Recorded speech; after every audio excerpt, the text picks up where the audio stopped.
Велика Британија мора да се спротивстави. Ова беа последните зборови на азилантот со бела брада и долга бела коса при обидите на четворицата полициски агенти, присилно да го внесат во комбето.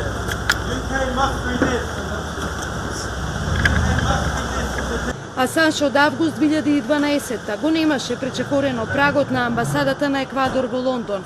Во ретките обраќања пред јавноста стоеше на терасата. Само така не ја прекрши забраната никако да не го напушти дипломатското тло на Еквадор, бидејќи ќе беше уапсен и депортиран во САД, каде ќе се соочеше со обвиненија за објавите на Викилис. Илјадници воени и дипломатски документи, на кои стои ознаката строго доверливо, станаа јавни.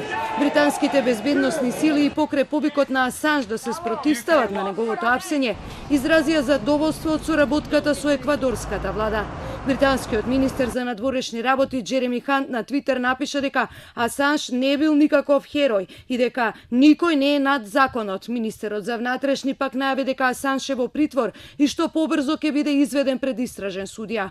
Олеснувањето пристигна од шефот на дипломатијата Данкан, кој уверува дека Асанж нема да биде испорачан во САД ако се соочи со смртна казна. That is our broad policy all the time in all circumstances. So it equally applies to Julian Assange that he will not be extradited if he's going to face the death penalty. So that will apply to him. Anyone who's been holed up in a room for nearly 7 years is really going to suffer, I think, mentally and physically. So just on a human level, it was important that this is brought to an end. Викиликс, повикувајќи се на бројните новинарски награди за Асанж и номинацијата за Нобелова, го обвини Еквадор. Незаконски го укинал политичкиот азил за Асанж.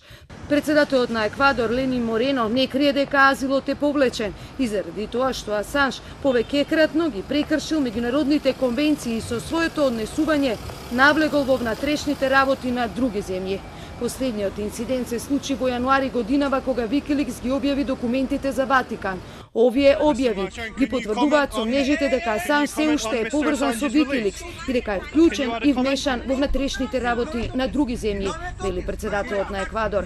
Неговиот пак амбасадор во Лондон по кавгата на неговото обезведување ги одбегна новинарите и неколку часа по апсењето ја напушти амбасадата без збор. Лондонската полиција објави дека Асанж е уапсен врз основа на судски налог од 2012 заради тоа што не се јавил во суд за обвинението за силување кој подоцна и го повлече Шведска. Најпознатиот свиркач во светот сега е соочен со британскиот закон.